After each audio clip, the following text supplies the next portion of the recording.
Attorney Rowena Guanzon po, ang inyong lingkod.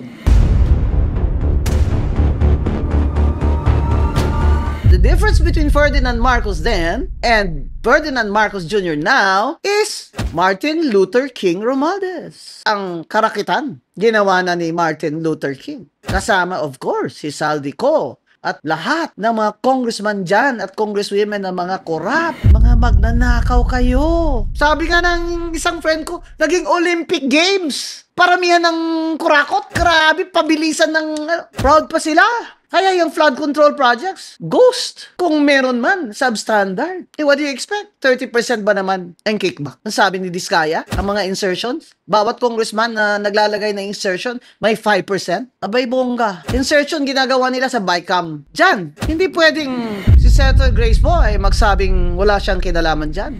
Malaki talaga ang binabayad nating rules at nakakagalit yung mga nangyayari. Kaya bato-bato sa langit talaga.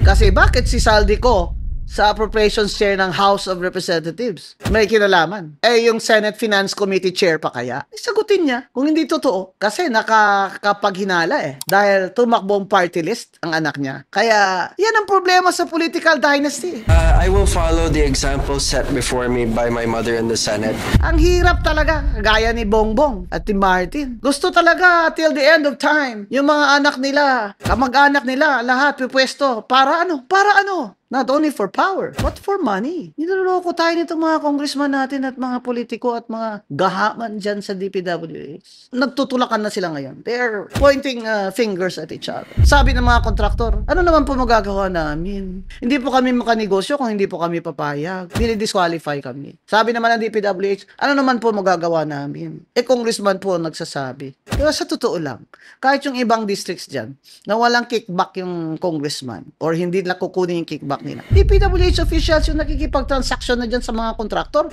Bago pa yan lahat ipasok sa NEP, may kontraktor na yan.